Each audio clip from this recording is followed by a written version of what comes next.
opinion on that? Oh, it probably won't please Josh, but I think most Australians still think of marriage as between a man and a woman. I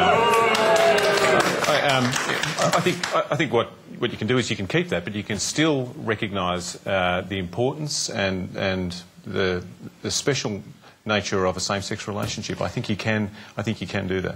The central allegation here against Julia Gillard is of hypocrisy, an atheist living in sin. I mean, that could also be construed as being against our culture and our heritage, couldn't it? Well, look, Julia has conservative views on some things and progressive views on others. She's ultimately, and most people around this table know Julia and know her pretty well, she's a decent person, a smart person, somebody who understands that government's tough, but you've got to work at things to get things done, and whether it's on work choices or whether it's on education or whether it's what we're going to do on climate change, we're going to get things done. Do you share her views on this? Because you are allowed a conscience... Yeah. And I've said on a few occasions I support the Prime Minister's view, but the Labor Party will get a chance to debate this at the National Conference later this year. Miranda Devine. Well, I think that Julia Gillard's had to do this because she's belatedly realised that this sort of these images of her sitting alongside Bob Brown and Christine Milne has not gone down too well with Labor's socially conservative base. And so she needs to throw out a few little totems to them to say, look, I'm not a Green, you know, I haven't gone, I'm not an extremist like they are. So that I think it's as cynical as that. I think you're very nice. Do you, essentially, you would agree with the position she's putting forward? Yeah, I do, yeah. Well, endorsing discrimination is hardly what you would do just to create a point of difference, I wouldn't expect. Let's hear Lachlan Harris on this. Once again, another thorny issue for the Labor Party, an interesting one, because there will be a conference debate on this issue, and people will be, hopefully, I believe, allowed to vote on their conscience. And I certainly hope that happens, because my view is the Labor times have moved past the Labor Party on this one. I think that's just the reality. I think religious organisations have the luxury of being able to say tradition, you know, and they have the right to say that people can get married under these circumstances in our church, but in the end, you know, I just kept on thinking over and over again, I can't see how any way we can do this and not be discriminatory, and that's, we just can't get around that. Did you, just incidentally, did you make that argument inside the Prime Minister's office? I was wondering how long one of those first questions like that would take. Look, there's a robust debate in the Labor Party on this issue, and I think there's probably a robust debate in most parties, you know what I mean, if you scratch the surface enough. And I think those debates have to be had. I'm no longer part of that show, so I'm not going to rake over the lost coals or the old coals with that one. Let's hear from Christopher Pyne. Is there an active debate in the Liberal Party about this?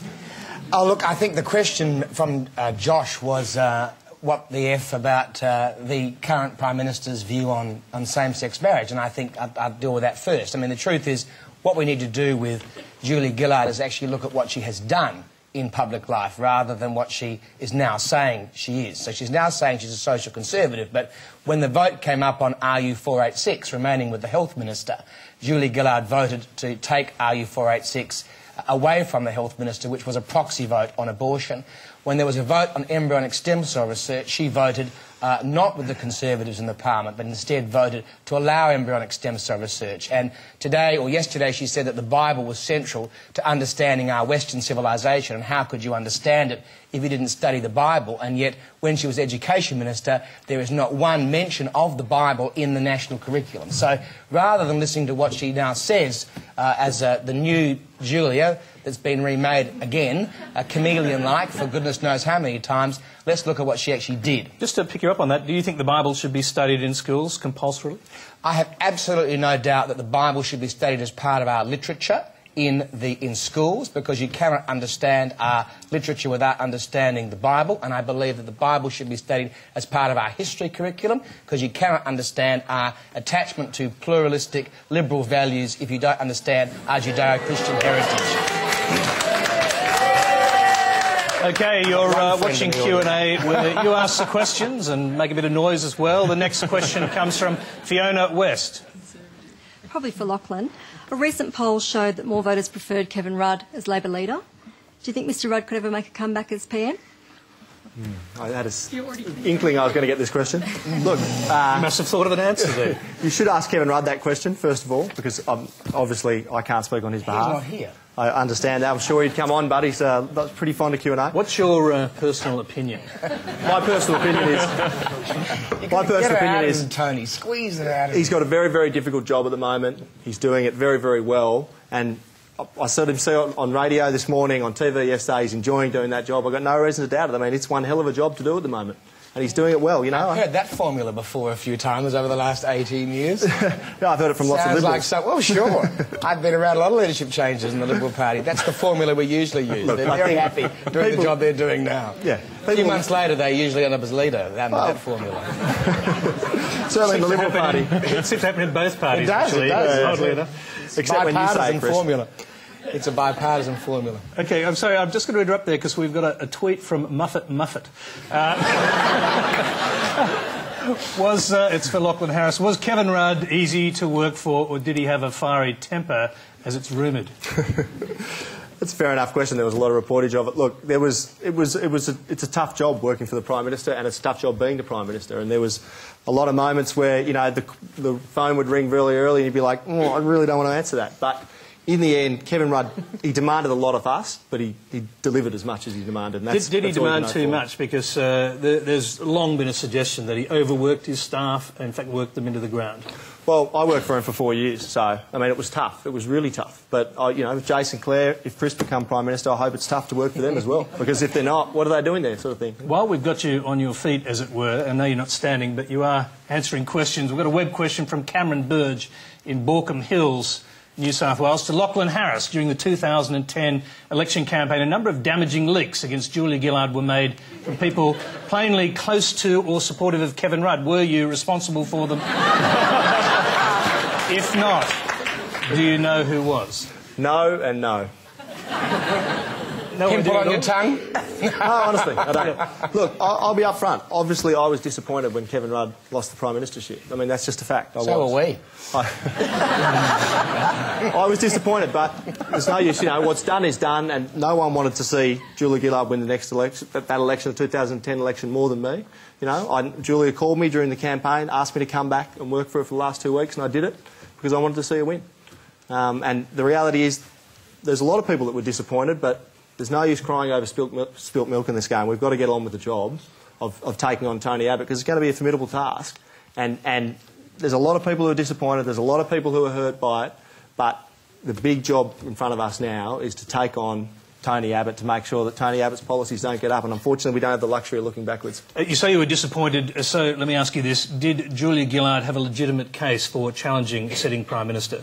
I'm not going to go into the history wars, Tony. In the end, I start this history war. That's just history. Look, I'm sure you'd have to... I wanted Kevin Rudd to stay as the Prime Minister. That was my personal opinion. I'm never going to say anything different. I think even Julia would understand me saying that, wouldn't expect me to say that. And I think that's fair enough. But the question I asked is, do you believe she had a legitimate case for challenging a sitting Prime Minister? I've given you my view. Is I think Kevin Rudd should have stayed as Prime Minister. You know what I mean? Was the Rudd government perfect? No, the Rudd government wasn't perfect. Were they any worse than first-term Howard governments, first-term Hawke governments, first-term anyone else? No, I don't believe so. But what's done is done, Tony. It's over. It's history, unfortunately. We have got to get on with the job of taking on Tony Abbott, because otherwise we're going to be sitting here in 2013 and just, you know, still arguing whether carbon dioxide is pollution or not. That's not where I want to end up. It is, however, most likely where we're going to end up in our debate tonight. You're watching Q&A. Our next question comes from Kobad Bhavnagri. The Liberal Party's direct action policy to reduce carbon emissions has been universally criticised as ineffective and expensive by economists. Last week, Professor Ross Garnaut and the chief economist of Utility AGL were the latest experts to attack the policy. If you and the Liberal Party leadership accept the advice of expert climate scientists, why won't you also accept the advice of expert economists and put a price on carbon? Mr. Pyne? Well, there's a couple of reasons why we won't support putting a carbon tax on Australian households.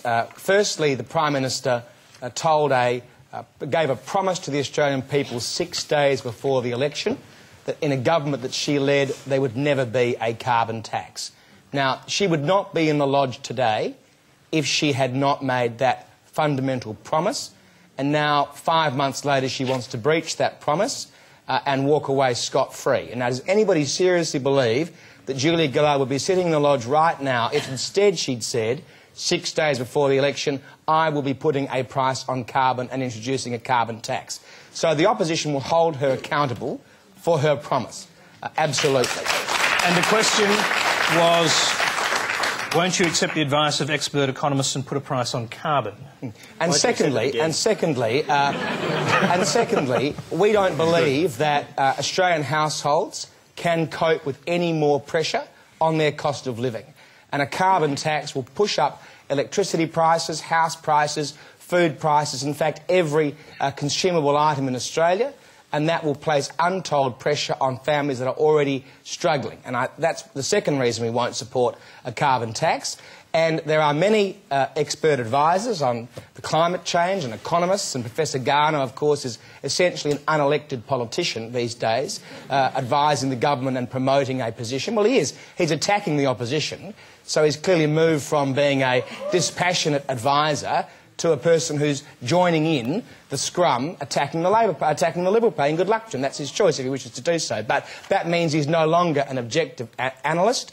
We believe that our direct action plan will have more likelihood of reducing carbon dioxide going into the atmosphere than a carbon tax that will push up electricity prices and hopefully therefore mean people will reduce their consumption. Now, electricity prices in New South Wales have gone up 60% in the last 3 years. Does anybody really believe there's been any change to the use of electricity in New South Wales in that time? The truth is these are inelastic needs for the Australian people, and forcing prices to go up will not change in electricity people's actions and activities. Right, let's hear from Jason Clare on this. Well, can I ask you a question? Put your hand up if you think Tony Abbott believes in climate change. That wasn't the question. One person? There's your answer. There's the answer to your question. Tony Abbott doesn't even think the planet is warming. He doesn't believe it exists, so why would he want to do anything about it? It's not true anyway, but, you know, you can say what you want. It's not true. It's not what he says. Well, hang on a second. He's accepted that climate change is occurring. I've just asked the audience. You know, put your hand up if you think Tony Abbott really thinks climate change exists. The most popular person on the panel is Christine Milne. I don't think the Greens got 90% of the vote at the last election. Oh, since you've done it, we might as well ask the audience properly. Put your hand up if you believe that. Tony Abbott. There you go. A loaded question. Well, no, it is the question that he asked. I'm sorry. I said you might as well do it. We do have a couple of people with their hands up, and there's more coming up now. OK, let's hear from Christine Milne on this. Well, I'm fascinated that Christopher Pyne talks about his concern for cost of living pressures on families. The fact of the matter is he is protecting the big polluters from having to pay the price of their pollution. Instead